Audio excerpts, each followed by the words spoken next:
Hey, welcome to Go M.A.D with Doug and Brad. Take a look around. Doesn't take long to see our world is in trouble spiritually. Gen Z, ages 11 to 27, man, they believe less in God than ever. They think the Bible's a fairy tale. Jesus is for old people in a church somewhere. And they think absolute truth is for closed-minded dinosaurs. So what do? Do we surrender them to an eternity without Jesus? Well, today, we're going to hear from our guest what we can do, what is being done to call young people across this planet into the kingdom of God. So let's go.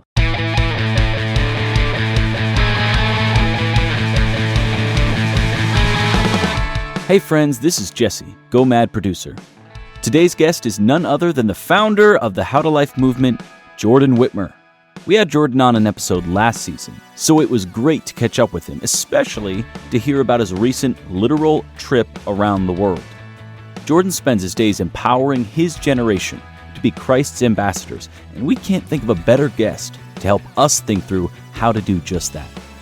If you haven't already, you'll definitely want to check out How to Life and to follow Jordan on Instagram. Links are provided in the description. Also, if you haven't already, make sure you follow us on social media and rate and leave a review on Apple Podcasts. It really helps us get the word out. Okay then, let's go M.A.D. Well, as you heard Doug and Jesse say, we're so glad to have you back with us for Go M.A.D with Doug and Brad. I have to tell you that we're pretty excited today because we have got to talk with us about Gen Z, someone who represents his generation so well and is making an incredible difference for a podcast that's about making a difference. We love having Make a Difference people on. It is Jordan Whitmer who is here with us in studio today. It's an honor to be here. It's an honor to be back on the Go M.A.D with Uncle Doug and Brad. To me, that's yeah, I like that. There we go. Now, Jordan, podcast. You're 24, right? I am. Brad, do you remember your 20s? A lot of our listeners, I'm not sure if they can remember their 20s. Hold on. What? Got one. There it is. There we go. Yep. You know how I remember my 20s? I remember my 20s because I could actually get out of bed without my joints making all sorts of weird noises in the morning. Yeah. So I'm a little jealous. Jordan's like, what are you talking about? You'll find out. You will. Oh, you'll find out. I have to say that it is pretty impressive to have Jordan in studio with us, and we're going to get to this in just a minute, but we're going to get to hear about a whirlwind tour. For Jordan to be not just in the States, but here in this area, it's pretty exciting because he's going to be teaching at the On Eagles Wings Leadership Center you've heard us tell about, so we're excited for that.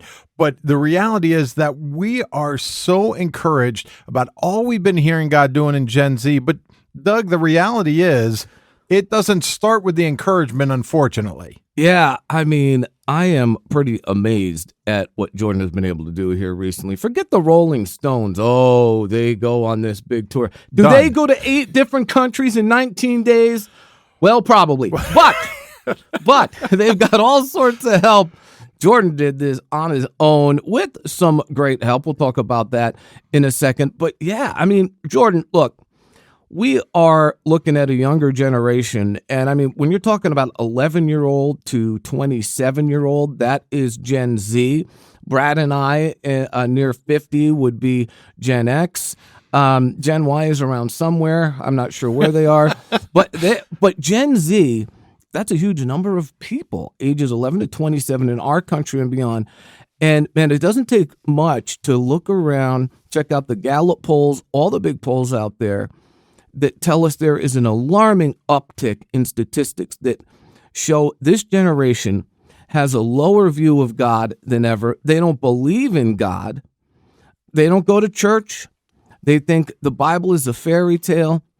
And as we like to discuss in this podcast, we're ambassadors for Christ, but we're in our 50s here. They're in their teenager years, in their 20s. We're going to talk a little bit about what we can do at our age to be ambassadors to these young people. But first, Jordan, would you tell us a little bit about your generation, this generation, what you're seeing spiritually?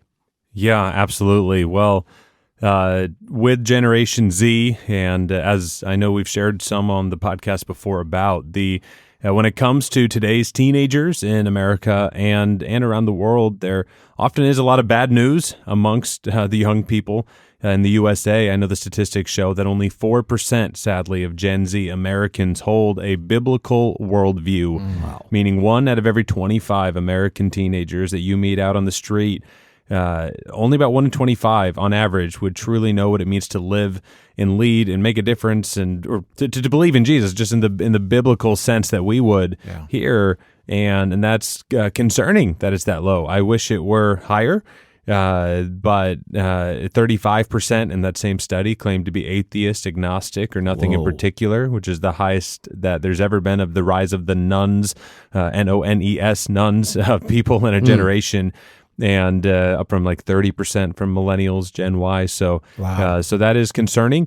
But on the other hand, there's good news because Gen Z seems to be quite open to conversations of faith. So other more encouraging studies show that there is an interest in spiritual things and in faith conversations. They need to be done very nuanced, but there is interest, which is good. But the reality that we're faced with is definitely pretty grim when you look at it at face value. Yeah. And Jordan, the reality is we need to know the hard stats like that. Exactly. To know how good the hope is and to know that the encouragement we're going to hear from you today, how much that means. Because the reality is that I think there's a lot of people out there who see Gen Z and see the younger generations and millennials to an extent where they're just like, well, we don't know what to do with them. They're just almost writing them off. It's like, well, we don't know what to do, so we're just going to leave them be and see what happens. And there's this kind of doom and gloom feel. But the reality is that God is doing something special in Gen Z. And the cool thing is you have a front row seat to that. It's not, I think a lot of people are like, oh, I'd like a ticket to that concert. Well, Jordan can take us there through some of the things that he's seeing, even through this whirlwind trip he just had. Yeah, Jordan, tell us about How to Life. You've shared some of that with us before, but tell us why there is a How to Life. You're the president of the organization, so tell us why there is How to Life and give us some hope. What are you seeing, no matter what country you go to, from all the reports I'm hearing, from conversations I'm hearing with you, there are young people not only hungry for Jesus, but they are hungry to share this hope they have with others. So give us some hope for this generation. Sure. Well, 8 years ago when I was a junior in high school, when I was 16 years old, I wanted to do something to help reach my friends for Christ in Arkansas, and I got together with some of my Christian friends and fellow students from my high school, and we committed to the idea of planning a completely youth-led event to reach our community for Christ. We realized that something led by students to help reach students could be deeply effective because of how much youth and young people listen to people like them, to their peers. So we started an event and had organized this and had over 750 young people that attended this event from all over our county and area in northern Arkansas. And at that event, there was worship and music, but then students sharing a ton of their stories, or hope stories, as I know we call them, just stories, testimonies about the difference that Jesus has made in our lives. And it really resonated with many people there. And then some short messages, all culminating in a gospel message at the end of the night, where we invited students to begin a relationship with Christ and to commit their life to the Lord. And at that event, there were about 75 young people who did just that. And that first event that we called How to Life, that was just the name we came up with. It's a cool, catchy title. Not grammatically correct. We know that, but we don't try to sit down and figure it out. I tried. Don't do it. There's no prepositions. It's a whole thing. It's just but a it's thing. A great name. It is. We feel like it's a quite timeless name that God gave us for such a time as that, and still is relevant for such a time as this, and hopefully for the future too. But so now, over the course, though, long story short, over 8 years, How to Life Movement has become a nonprofit organization of which I am the CEO, founder, executive director, president, whatever you want to call it, the person who helps head things up, helping lead an organization and now a movement of young people that slowly but surely just spread around our region in the middle of the U.S. and then to 5 different states, then to 13 different states, and now over the course of 8 years, there have been about 130 How to Life movement events that have taken place across 28 U.S. states, over half of the nation in terms of states, as far as that goes, and then 7 countries around the world, the U.S., UK, Germany, France, Mexico, Canada, and now Singapore being the most recent one, and about to be 8 with Dominican Republic in the Caribbean. That will make for 8 countries across 3 continents around the world, all with students in their communities reaching out and stepping up in the same way that happened when I was in high school. Many of these students that we meet have a very similar story to what I did, which was being a 16-year-old young person or 17, 18-year-old young person saying, I want to do something to reach my friends for Jesus. My life has been changed by Christ. I want to make a difference, but I don't know how. I need a vehicle, mechanism by which to do that. And that's often the type of student that sends us a message on Instagram, usually, just our How to Life movement page. And people from all over the world follow and pray, and they're prayerful. And then we have some calls and things, and then work to help facilitate young people around the world. And that all led to most recently a global trip that I took. That's the one I'm coming off very fresh of. I was building my whole trip around getting to Singapore for How to Life Singapore, that event that just happened. And that journey was amazing. Took me to 8 countries. Flew to France, then for a quick stop before Kenya, Nairobi, Kenya, then Johannesburg, Pretoria, and Cape Town, South Africa, before going to Singapore, then another country in Southeast Asia, in that area, Malaysia, and then onward to Japan and Korea before coming back to Portland, Oregon, USA for a How to Life out there in the Pacific Northwest. And then back to Chicago. I circled, that's where I'm living now, but over the course of 19 days, circled the entire world, more than a full circumnavigation. You got to do 24,000 miles, I think, to circumnavigate, and I did 28,000. So more than cleared that hurdle. And amazingly enough, he did that in 48 hours. Wait a minute. 19 days. 19 days. 19 Sorry. Still pretty impressive. It's amazing. There's that scripture that, man, just even hearing about that makes me tired. 456 hours. Oh, wow. In Isaiah 40, it says, even young people will grow faint and weary. Young men shall fall exhausted. But those who wait for the Lord will renew their strength. Amen. They'll mount up with wings like eagles. They shall run and not be weary. They shall walk and not faint. Jordan, it's been really cool seeing you and How to Life featured in some magazines, in other podcasts, on radio programs. The word is getting out. But I want to know, as I bet you some of our listeners are wondering, how much convincing, how much cajoling does it take? There are young people everywhere you have gone, every continent, that want to share the hope of Jesus. When they hear there's a vehicle like this, when they hear there's a way that I could share with my peers, because I think we all agree there is something powerful about a young person reaching another young person. Yeah. With On Eagle's Wings, within RHM, Ron Hutchcraft Ministries, we see the power of a Native American young person sharing Jesus with another Native American young person. You're seeing the power of a young person sharing their hope with other young people. Does it take a lot of convincing? Tell us about what kind of response you get when you say, oh, there is a way, my German friend, there is a way, my African friend, to share hope with Jesus. What's your response? Yeah, I mean, it doesn't take a lot of convincing often for some of these Christian young people, these leaders, to do something. And there definitely are a lot of young people who are like, oh, that sounds amazing. I could never do that. So there definitely is a massive swath of young people who maybe aren't quite there yet, or this wouldn't be for them right away. But over time, by seeing others doing this, they're like, well, I mean, if they can do that there, then I'm sure we could do that here. And that's what's so exciting to me. Yes. It's about a young person seeing another person. First, they're like, I could never do that. Everyone's going to laugh at me. I feel like I'm the only one. But hold on. I just saw someone who looks a lot like me, who sounds a lot like me, who has a lot of the same background I have. They are doing this. Why can't I? This is how a movement gets started. No, it truly, really, really is. And just knowing that with young people around the world, they can make a difference. And often they see their friends, they see their peers, and they're like, if that can happen there, that can happen here. And like in Europe, for example, sometimes some of the young people are like, oh, we could never do that here, or this doesn't work. But then our friends in Hamburg, Germany are like, we did it in Hamburg, Germany. This is a city where it's 0.8% evangelical Christian. Very small, yet they had young people there who stepped up. They fielded a team that put on an event and saw some incredible fruit happen.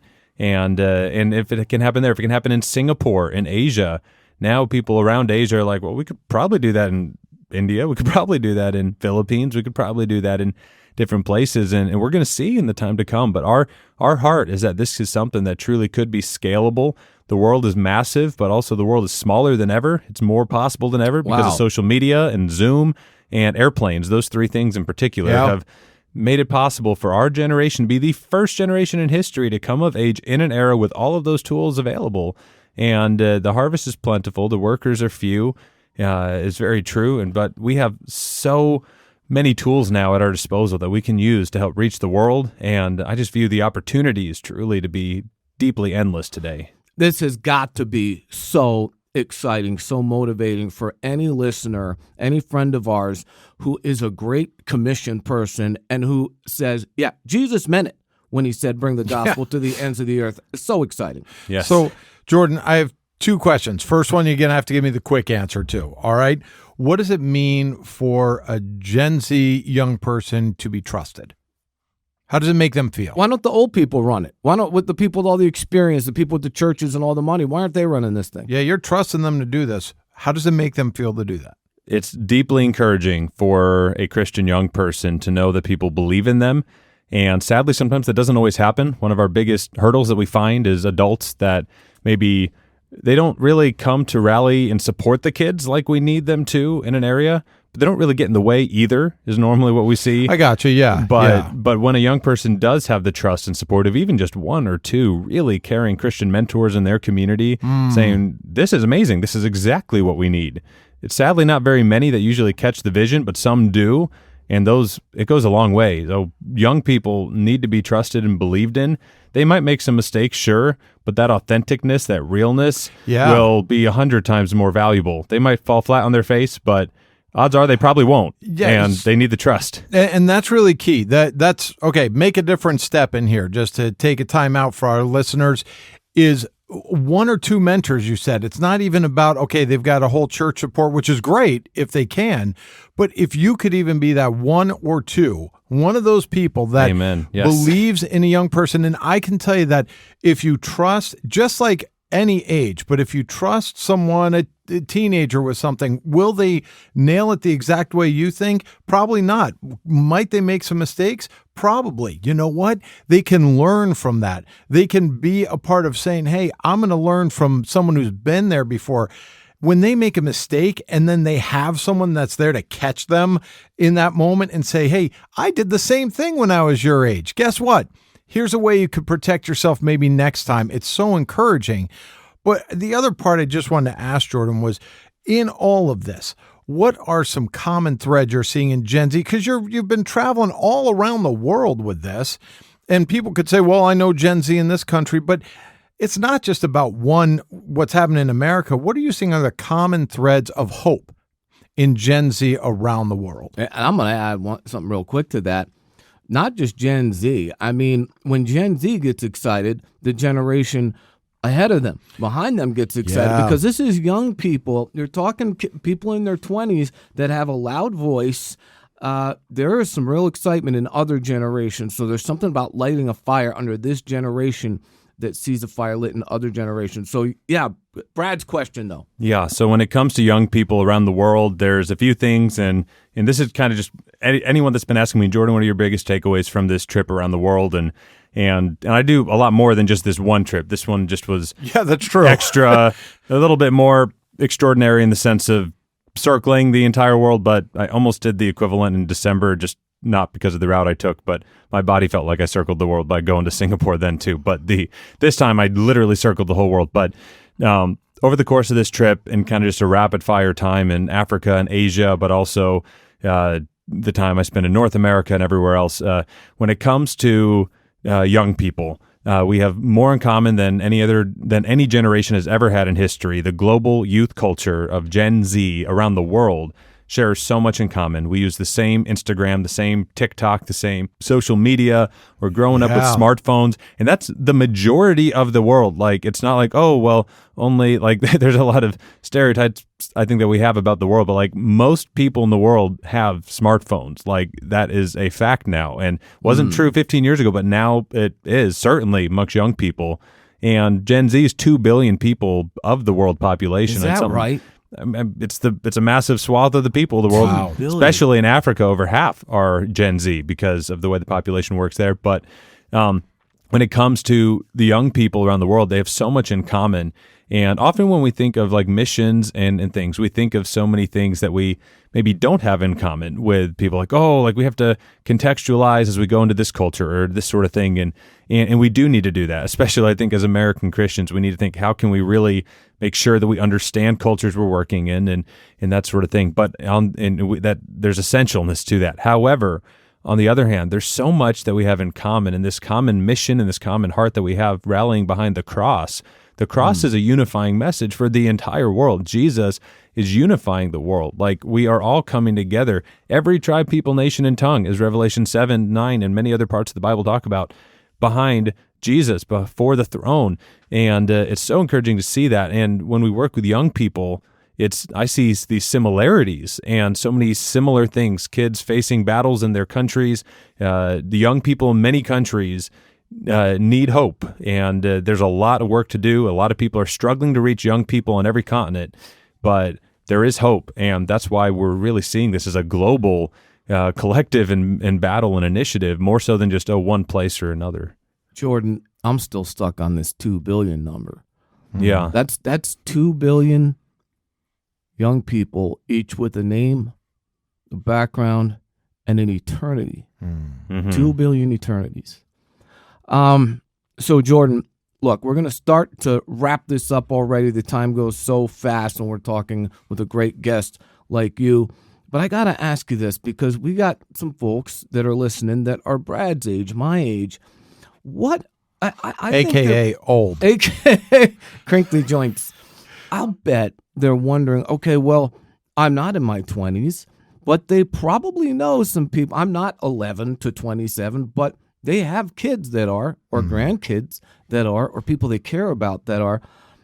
Let me ask you a weird question.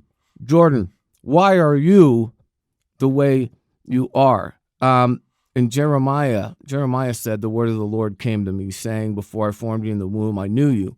Before you were born, I consecrated you. I appointed you a prophet to the nations. I think of you when I hear that, Jordan.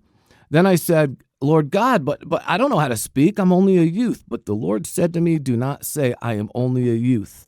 For to all whom I send you, you shall go, and whatever I command you, you shall speak. We need some older folks that can speak that encouragement to a young person who's saying, no one wants to hear what I have to say. I'm so young. What did your folks do?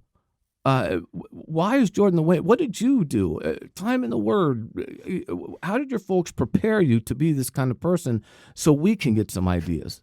Sure. I mean, for my parents, they're very much in the generation of a lot of your listeners, Generation X, and grew up, and they will, as I was growing up, they were deeply intentional about exposing me to mission and ministry and God's big world.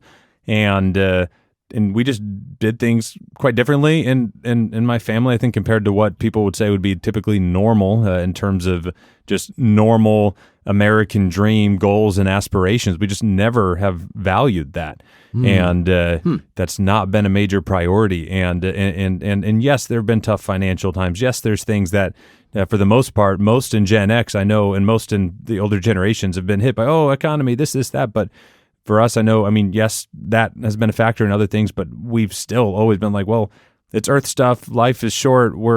Everything here, what matters that we do is stuff that's eternal.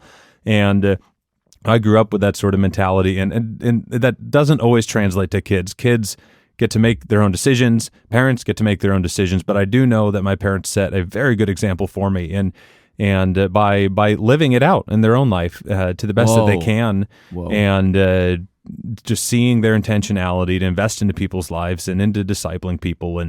And my challenge for anyone in my parents' generation and your generation here, is to empower young people to believe in them, and whether it be your kids or your nieces and nephews, your friends' kids, whoever, the young people that you know in your world, to let them know you believe in them. One thing I often do see sometimes in older generations is a bit more apathy sometimes, just like, I'm kind of okay, and we're going through the status quo, going through the motions, because it's easy. It's what's normal. Life gets busy. We live in a busy world, a busy society, but when it comes to investing in young people, it's got to start somewhere, and it can start with you, and setting an example and showing a contagious faith for the Lord. Young Amen. People need to see that, and that's where you often see difference. Not always, but often.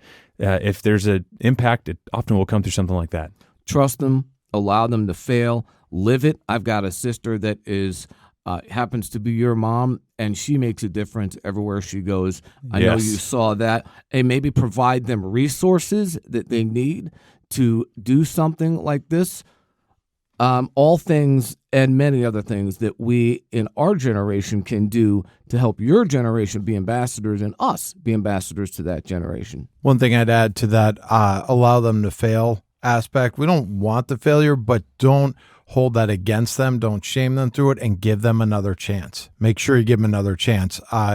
Jordan, we got to wrap up our time here. I do want to say, I'm going to ask you for a couple key ways people can pray for Gen Z.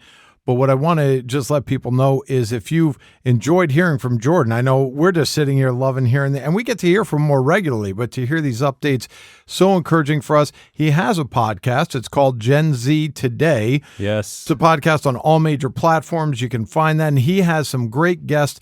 Some of these very young people he's talking about from around the world, all over the place. You'll get to hear some cool accents, if nothing else. Oh, yes. Make Many sure accents. you check that out. And what's a website they can find out more about How to Life? Yeah, so to learn more about How to Life, it's just howtolifemovement.com. You can find more there. And then for the podcast, that's genztoday.com. We have both those links there, and you can learn a lot more there. And then, and if you are on Instagram, I know quite a few of you are probably, find me on there. I'm just at Jordan Whitmer, or How to Life Movement, our page on there. Those are really key ways to stay in touch with some of what God's doing with young people. And I hope it'll be encouraging to you at minimum. Help Jordan and his team make a difference. Go to that site, pray, provide resources. Yeah, I will say that raising money for any type of evangelism, especially with younger people and everything, it's a challenge. You should definitely check out how you could be part of that. And Jordan's stories on Instagram are great to watch. So I try to keep it entertaining and educational. Very much so. Jordan, couple quick ways people can be praying for Gen Z. Would you pray for boldness? Would you pray that young people are encouraged? Would you pray that young people really, truly don't, the ones that have a fire for the Lord in their life, that they don't lose that fire? For those who don't have it, that they would get that fire? And then particularly just to pray for the many, sadly, the large majority of young people in this world that still don't know Jesus. They've got misconceptions about Jesus, or maybe they've never even heard the name of Jesus in any context, even in places close to us. But they need the Lord. Pray that they might find Jesus, and that there be revival and awakening amongst a generation around the world, like God has done in generations past. Jordan, thanks for being here with us today. And from all of us, all of you, remember, until next time, go mad. Go mad.